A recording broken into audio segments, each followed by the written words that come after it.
Hi, I'm Walden Bello. We've just come out of the 6th Ministerial of the World Trade Organization. We went to Hong Kong to try to derail the ministerial. Unfortunately, the big trading superpowers were able to impose a bad deal on the developing countries. However, as in Cancun and as in Seattle, there were a great many instances of people's resistance. However, it's not over yet. We still have the opportunity to prevent the Doha round of the World Trade Organization from being concluded this year in 2006. But first, let me tell you what happened in Hong Kong.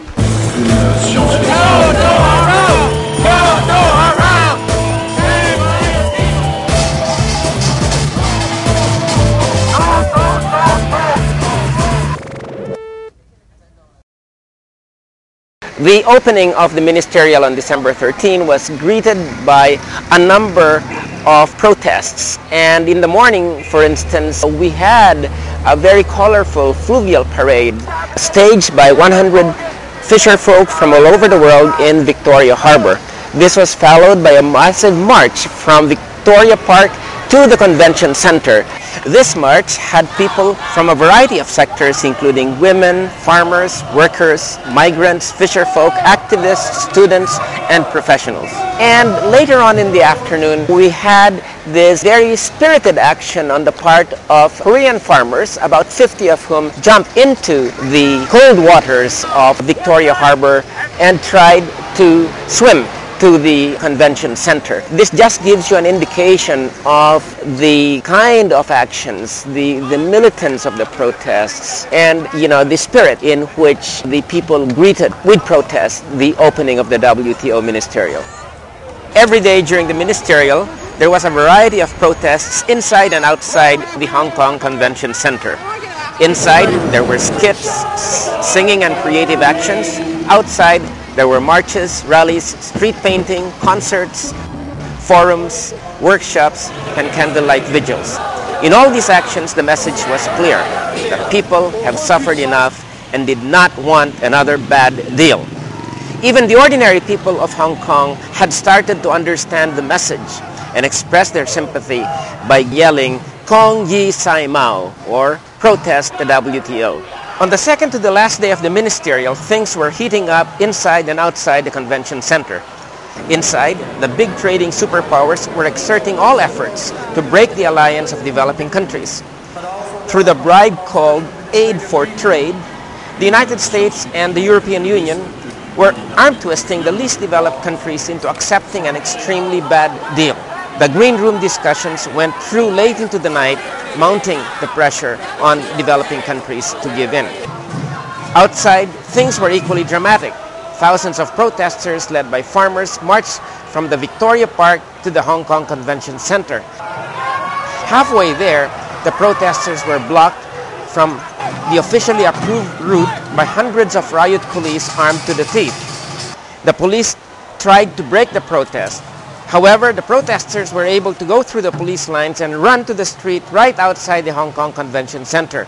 The march was so close to the center that the activists inside the center who were doing a candlelight vigil were able to come out to join the march. Outside, people chanted, made speeches, and sang songs, while some of the protesters tried repeatedly to break through the police lines. Then suddenly, without warning, the police threw gas canisters, engulfing the entire march and the local Hong Kong people watching the protest with potent tear gas. After the crowds were dispersed by this very, very strong tear gas, the police began to move in, and in the next few hours, by 2 o'clock in the morning, they had arrested about 900 protesters. Now, the WTO Secretariat and the representatives of the big trading powers have all been saying that the countries of the South got a development deal. However, there was nothing about development in this deal. First of all, in agriculture, although export subsidies will be eliminated by 2013, other forms of export supports will continue to subsidize the agricultural goods being dumped on developing countries. Even without export subsidies, the European Union will be able to subsidize its exports to the tune of 55 billion euros after 2013. When it comes to NAMA, it's also a bad deal. Why? Because there is something called the Swiss formula that is going to be the formula for the computation of tariff reductions. And what the Swiss formula does is that it reduces high tariffs proportionally more than low tariffs.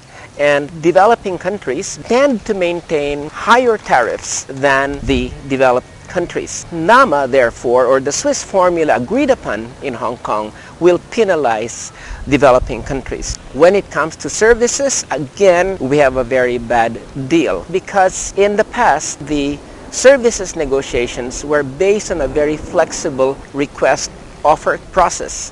What the services agreement that was arrived at in Hong Kong does is that it introduces what is called the plurilateral approach, which means that any set of countries can make demands for services to be opened up from another set of countries, and the latter will have to enter into negotiations. So there is now a mandatory element for developing countries to enter into negotiations. What this does then is that it erodes the very flexible approach that protected developing countries earlier. And finally, the development package. There is something called aid for trade. This aid for trade will be mainly loans given to developing countries to make their laws WTO consistent, as they call it.